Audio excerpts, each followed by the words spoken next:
Hello friends, welcome to Studykar. मैं हूं आपका दोस्त प्रभाकर। दोस्तों, आज हम डिस्कस करेंगे डेली करंट अफेयर्स की सीरीज में 17 अक्टूबर 2021 से related most important current affairs. तो आप इस लेक्चर को बहुत ही ध्यान से सुनिएगा। इसके एंड में आपसे कुछ क्वेश्चन पूछे जाएंगे, तो उनके आंसर आपको कमेंट बॉक्स में देना है। और दोस्तों याद रखिएगा, यह जो करंट अफेयर्स का लेक्चर है यह सुबह आपको 6 बजे उपलब्ध हो जाता है। तो आप इस लेक्चर के साथ सुबह 6 बजे जरूर जुड़िएगा। दोस्तों, इस लेक्चर को शुरू करने से पहले आपको बता दें कि अगर आपको इसका पीडीएफ प्राप्त करना है तो हमारे टेलीग्राम चैनल को ज्वाइन कर लीजिएगा, जिसका लिंक आपको डिस्क्रिप्शन बॉक्स में मिल जाएगा। इसके अलावा आप हमारे व्हाट्सएप नंबर से भी जुड़ सकते हैं। हमारे व्हाट्सएप नंबर है 8602319713 और दूसरा नंबर है 8770535609। दोस्तों, आप स्टडी कर को खबरिया पर फॉलो कर लीजिएगा, जहां पर आपको मोस्ट इंपॉर्टेंट ऑडियो लेक्चर मिल जाएंगे। इसके अलावा आपको मेरा मॉडर्न इंडियन हिस्ट्री का ऑडियो कोर्स भी मिल जाएगा बहुत ही कम कीमत पर। चलिए फ्रेंड्स, पहला क्वेश्चन डिस्कस करते हैं। इंपॉर्टेंट क्वेश्चन है, विश्व खाद्य दिवस कब मनाया गया? तो आंसर इसका दोस्तों 16 अक्टूबर को, यानी हर साल 16 अक्टूबर को विश्व खाद्य दिवस मनाया जाता है। दोस्तों, इसका उद्देश्य है भूखमरी और भूख से पीड़ित लोगों को जागरूक करना है। इस दिवस को मनाने की शुरुआत साल 1981 से शुरू की गई थी। दोस्तों, विश्व खाद्य दिवस को खाद्य और कृषि संगठन के द्वारा आयोजित किया जाता है। यानी जो विश्व खाद्य दिवस है, इसको कौन मनाता है? खाद्य और कृषि संगठन। दोस्तों, 2021 की थीम क्या थी? तो ध्यान से सुनिएगा। पोषण, पालन और बढ़ना, हमारी कोशिश और हमारा भविष्य। याद रखिएगा, 2021 की थीम क्या है? पोषण, पालन और बढ़ना है। हमारी कोशिश ही हमारा भविष्य है। चलिए फ्रेंड्स, अब हम बात करते हैं खाद्य और कृषि संगठन की। इसे हम FAO के नाम से जानते हैं। दोस्तों, संयुक्त राष्ट्र तंत्र की सबसे बड़ी विशेषज्ञता प्राप्त एजेंसियों में से एक एजेंसी है। कौन? खाद्य और कृषि संगठन। इसकी स्थापना 1945 में की गई थी। दोस्तों, कृषि उत्पादकता और ग्रामीण आबादी के जीवन निर्वाह की स्थिति में सुधार करते हुए पोषण और जीवन स्तर को उन्नत बनाने के उद्देश्य से इसकी स्थापना की गई थी। दोस्तों, खाद्य और कृषि संगठन का मुख्यालय कहाँ है? तो याद रखिएगा, रोम में है। कहाँ है दोस्तों? रोम में है, जो कि इटली की राजधानी है। चलिए फ्रेंड्स, अगला क्वेश्चन डिस्कस करते हैं। इंपॉर्टेंट क्वेश्चन है, आप बहुत ही ध्यान से सुनिएगा। KB सुब्रमण्यम ने केंद्र सरकार के किस पद से इस्तीफा दे दिया है? तो दोस्तों, उन्होंने मुख्य आर्थिक सलाहकार के पद से इस्तीफा दे दिया है। दोस्तों, KB सुब्रमण्यम ने कहा है कि दिसंबर 2021 में उनका जो कार्यकाल है वो समाप्त हो रहा है, फिर उसके बाद वो इस पद से इस्तीफा दे देंगे। दोस्तों, उन्होंने इसके बाद ये भी कहा है कि वह शिक्षा की दुनिया में वो वापस लौटना चाहते हैं। सुब्रमण्यम ने 7 दिसंबर 2018 को यह पद संभाला था। उसके बाद से लगातार वो मुख्य आर्थिक सलाहकार के पद पर थे केंद्र सरकार में। दोस्तों, उन्होंने इस्तीफा दिया है 8 अक्टूबर 2021 को। याद रखिएगा, 8 अक्टूबर 2021 को उन्होंने इस्तीफा दिया है, लेकिन यह इस्तीफा उनका दिसंबर में लागू होगा।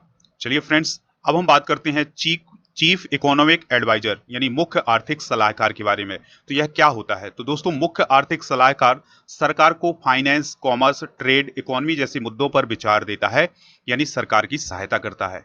दोस्तों, इसकी रिपोर्टिंग मॉनेटरी ऑफ फाइनेंस में होती है और डिपार्टमेंट ऑफ इकोनॉमिक अफेयर्स यानी DEA के अंतर्गत आने वाले इकोनॉमिक डिवीजन की जिम्मेदारी चीफ इकोनॉमिक एडवाइजर यानी मुख्य आर्थिक सलाहकार के पास होती है। तो दोस्तों, याद रखिएगा कि जो मुख्य आर्थिक सलाहकार होता है उसका काम होता है सरकार को फाइनेंस, कॉमर्स, ट्रेड और इकोनॉमी से संबंधित मुद्दे हैं उन पर विचार व्यक्त करना और उन पर सलाह देना। अगला क्वेश्चन, इंपॉर्टेंट क्वेश्चन है, PM मोदी ने ऑर्डिनेंस फैक्ट्री बोर्ड को भंग करके कितनी नई डिफेंस कंपनियों को राष्ट्र को समर्पित किया है? तो दोस्तों, इसका आंसर होगा 7। यानी हाल ही में प्रधानमंत्री नरेंद्र मोदी ने 7 नई डिफेंस कंपनियों को राष्ट्र को समर्पित किया है। तो दोस्तों, यह उन्होंने कब समर्पित किया है? 15 अक्टूबर 2021 को। दोस्तों, अब हम जान लेते हैं कि वो 7 कंपनियां कौन कौन सी हैं। तो उनके नाम है nations India limited, arms vehicles Nigam limited और advance weapons and equipment India limited. इसके अलावा ट्रूप्स कंफर्ट्स लिमिटेड और यंत्र इंडिया लिमिटेड। इसके अलावा इंडिया ऑप्टेल लिमिटेड और दोस्तों, अंतिम नाम है गिल्डर्स इंडिया लिमिटेड। तो ये 7 कंपनियां हैं जिनको प्रधानमंत्री नरेंद्र मोदी ने राष्ट्र को समर्पित किया है। अगला क्वेश्चन इंपॉर्टेंट क्वेश्चन है दोस्तों, ध्यान से सुनिएगा। ये क्वेश्चन आपके हर एक एग्जाम में पूछा जाएगा। IPL 2021 का खिताब किस टीम ने जीता है? तो दोस्तों, आंसर क्या हो जाएगा? Chennai super Kings. यानी चेन्नई सुपर किंग्स ने IPL यानी इंडियन प्रीमियर लीग 2021 का खिताब अपने नाम कर लिया है। अब हम बात करते हैं दोस्तों, जो फाइनल स्कोर था वो क्या था? तो चेन्नई सुपर किंग्स ने पहले बल्लेबाजी करते हुए 20 ओवर में 3 विकेट खोकर के 192 रन बनाए थे। उसके जवाब में कोलकाता नाइट राइडर्स यानी केकेआर ने 20 ओवर में 9 विकेट पर 165 रन ही बनाए। तो इस प्रकार से हम देखेंगे कि जो आईपीएल 2021 है उसका फाइनल हुआ था चेन्नई सुपर किंग्स और कोलकाता नाइट राइडर्स के बीच में। तो दोस्तों 20 ओवर में 192 रन बनाए सीएसके यानी चेन्नई सुपर किंग्स ने, और कोलकाता नाइट राइडर्स ने 20 ओवर में 165 रन ही बनाए। इस प्रकार से जो चेन्नई सुपर किंग्स थी उसने 27 रन से फाइनल मैच जीत लिया और वो आईपीएल 2021 की विजेता टीम बन गई। दोस्तों अब हम बात करते हैं कि विजेता टीम को कितनी रकम मिली है, यानी किस टीम को कितनी रकम मिली है। तो चेन्नई सुपर किंग्स यानी सीएसको को जो रकम मिली है वो मिली है 20 करोड़ रुपए, और उप विजेता टीम रही है कौन, कोलकाता नाइट राइडर्स, तो उसे 12.50 करोड़ रुपए मिले हैं। दोस्तों धोनी ने कब कब सीएसके को आईपीएल जिताया है, तो 2021 का तो जिताया ही है, इसके अलावा 2010 में मुंबई इंडियंस को हराकर के जिताया था। 2011 में रॉयल चैलेंजर्स बेंगलुरु यानी आरसीबी के खिलाफ इन्होंने जीता था मैच, और इसके अलावा 2018 में तो इन्होंने कब कब सीएसके को चैंपियन बनाया है, तो ध्यान से सुनिएगा, 2010 में, 2011 में, 2018 में और 2021 में। दोस्तों अब हम बात करते हैं कि जो 2021 का फाइनल मैच था ये कहां आयोजित हुआ था, तो ध्यान से सुनिएगा, दुबई इंटरनेशनल स्टेडियम, जो कि दोस्तों यूएई में है यानी संयुक्त अरब अमीरात में है, और ये खेला गया था 15 अक्टूबर 2021 को। दोस्तों अब हम आईपीएल के अवार्ड देख लेते हैं कि किसको कौन सा अवार्ड मिला है। तो चैंपियन टीम कौन सी रही है, चेन्नई सुपर किंग्स, और ऑरेंज कैप मिली है किसे, ऋतुराज गायकवाड़ को। और इसके अलावा दोस्तों emerging player of the session का अवार्ड किसे मिला है, ऋतुराज गायकवाड़ को। दोस्तों ऑरेंज कैप किसे मिलती है, तो ध्यान से सुनिएगा, ऑरेंज कैप उस खिलाड़ी को मिलती है जिसने सबसे अधिक रन बनाए हों एक सीजन में। दोस्तों पर्पल कैप मिली है हर्षल पटेल को, तो याद रखिएगा पर्पल कैप किस खिलाड़ी को मिलती है जिसने सबसे अधिक विकेट लिए हों एक सीजन में। मोस्ट वैल्यूएबल प्लेयर का अवार्ड मिला है हर्षल पटेल को, और game changer of the season का अवार्ड मिला है हर्षल पटेल को। इसके अलावा दोस्तों perfect catch the of the season का अवार्ड मिला है रवि बिश्नोई को, और power player of the season का अवार्ड मिला है वेंकटेश अय्यर को। इसके अलावा दोस्तों super striker of the season का अवार्ड मिला है सिमरॉन हेटमायर को। दोस्तों इनका स्ट्राइक रेट रहा है 168 का।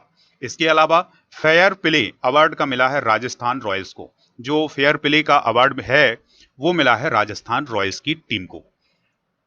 अगला क्वेश्चन है सबसे ज्यादा 300 टी20 मैचों में कप्तानी करने वाले दुनिया के पहले कप्तान कौन बन गए हैं, तो दोस्तों उनका नाम है महेंद्र सिंह धोनी, यानी कूल धोनी जो है वो उन्होंने 300 से अधिक मैचों में यानी 300 से अधिक टी20 मैचों में कप्तानी की है।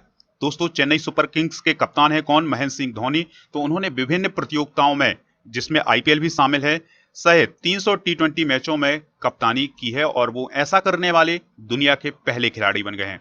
दोस्तों यह अचीवमेंट उन्होंने 15 अक्टूबर 2021 को हासिल किया, और आईपीएल के फाइनल मैच में उन्होंने 6 टी20 वर्ल्ड कप में भारत का नेतृत्व किया है। इसके अलावा आईपीएल सीजन के दौरान राइजिंग पुणे सुपर जॉइंट्स का भी नेतृत्व किया है, और सीएसके का वो नेतृत्व करते ही हैं। दोस्तों सबसे ज्यादा टी20 मैचों में कप्तान होने की सूची में दूसरे स्थान पर है डेरेन सेमी, उन्होंने वेस्टइंडीज और विभिन्न फ्रेंचाइजी के लिए 208 मैचों में कप्तानी की है।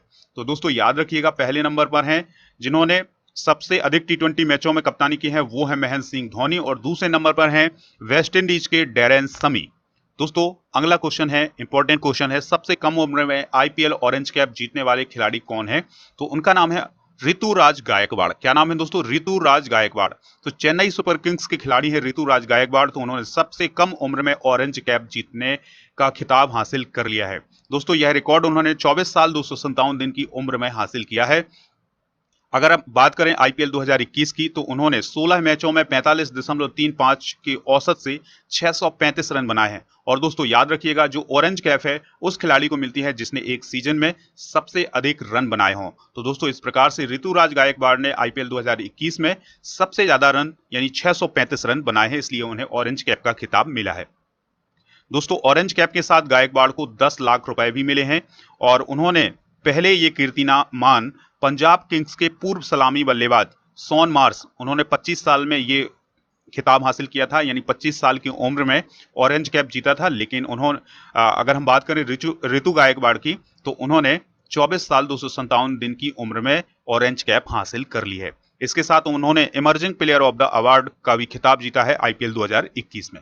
चलिए फ्रेंड्स अगला क्वेश्चन डिस्कस करते हैं, इंपॉर्टेंट क्वेश्चन है, भारत कौन सी बार संयुक्त राष्ट्र मानवाधिकार परिषद यानी यूएनएचआरसी का सदस्य निर्वाचित हुआ है? तो आंसर है इसका छठवीं बार।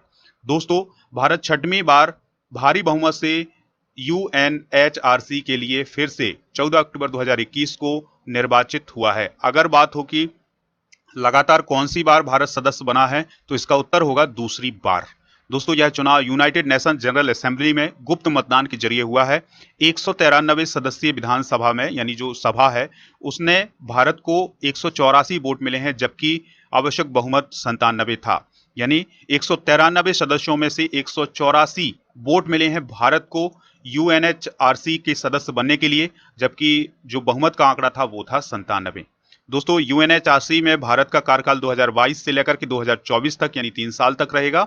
और यूनाइटेड नेशन में भारत के स्थायी प्रतिनिधि टीएस त्रिमूर्ति हैं। ये भी आप याद रखेंगे कि जो यूनाइटेड नेशन है उसमें भारत के स्थायी प्रतिनिधि कौन है? टीएस तिरुमूर्ति।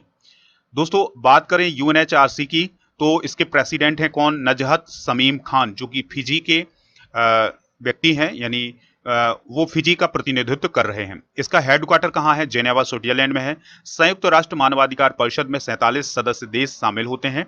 इसका काम दुनिया में मानवाधिकार को प्रमोट और प्रोटेक्ट करना होता है। इसका चुनाव संयुक्त राष्ट्र महासभा के जरिए होता है। इस परिषद के सदस्य देशों की सीट का बंटवारा भौगोलिक आधार पर किया जाता है।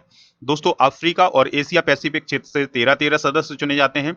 इसके अलावा दक्षिण अमेरिका और कैरिबियाई देशों से 8 सदस्य, पश्चिमी यूरोप से 7 और पूर्वी यूरोप से 6 सदस्यों का चुनाव होता है। दोस्तों, अब हम बात करेंगे 16 अक्टूबर के करंट अफेयर्स की, यानी 16 अक्टूबर के करंट अफेयर्स का रिवीजन करने वाले हैं, तो आप बहुत ही ध्यान से सुनिएगा। रवि विजय कुमार मलिमत ने किस राज्य के मुख्य न्यायाधीश के रूप में शपथ ली है? तो आंसर है मध्य प्रदेश। अंतर्राष्ट्रीय ग्रामीण महिला दिवस कब मनाया गया? 15 अक्टूबर को। विश्व विद्यार्थी दिवस कब मनाया गया? 15 अक्टूबर को। भारतीय बैंक संघ का नया चेयरमैन किसे नियुक्त किया गया है? ए.के. गोयल को। हाल ही में ग्लोबल हंगर इंडेक्स 2021 को जारी किया गया है। इसमें भारत की रैंक क्या है? तो इसमें भारत की रैंक है 101। दोस्तों, अगला क्वेश्चन ध्यान से सुनिए। किस राज्य के चंबा चप्पल, लाहौरी नीटेड जुराब और दस्ताने को जीआई टैग मिला है? तो आंसर होगा इसका हिमाचल प्रदेश। दोस्तों, अब हम वो क्वेश्चन डिस्कस करते हैं जिनके आंसर आपको कमेंट बॉक्स में देना है, तो आप ध्यान से सुनिएगा। संयुक्त राष्ट्र मानवाधिकार परिषद के वर्तमान में अध्यक्ष कौन है? दूसरा क्वेश्चन है संयुक्त राष्ट्र मानवाधिकार परिषद का हेडक्वार्टर कहां है? तीसरा क्वेश्चन है आईपीएल 2021 में पर्पल कैप का अवार्ड किसे मिला है? चौथा क्वेश्चन है ऋतुराज गायकवाड़ का संबंध किस टीम से है? और पांचवा क्वेश्चन है आईपीएल 2021 में ऑरेंज कैप का खिताब किसे मिला है? तो इन सभी प्रश्नों के जवाब आप कमेंट बॉक्स में जरूर दीजिएगा। दोस्तों, अब हम वो नाम डिस्कस करते हैं जो कि क्लास में लगातार रहते हैं और जिन्होंने कल के आंसर बहुत ही सही दिए हैं। उनका नाम है विष्णु सोलंकी, नरेंद्र कुमार, भूपेंद्र प्रताप यादव, रत्नेश प्रजापति, वैभव मिश्रा और रहमान मौज। तो दोस्तों, ये लोग हैं जो क्लास में लगातार बने रहते हैं और ये आंसर भी बहुत सटीक देते हैं। आप भी आंसर दीजिएगा, हमें इंतजार रहेगा आपके आंसर का। दोस्तों, आप राजा गुप्ता को अनअकैडमी पर फॉलो कर लीजिएगा। वहां पर उनकी स्पेशल क्लासेस मिल जाएंगी, लाइव क्लासेस मिल जाएंगी। इसके अलावा अगर आप उनके माध्यम से कोई भी कोर्स परचेज करना चाहते हैं तो यूज करिएगा रेफरल कोड राजा नंबर 1। चलिए फ्रेंड्स, अगर आपको ये लेक्चर पसंद आया तो लाइक कर दीजिएगा, दोस्तों को शेयर जरूर करिएगा सभी प्लेटफॉर्म पर। जय हिंद, वंदे मातरम।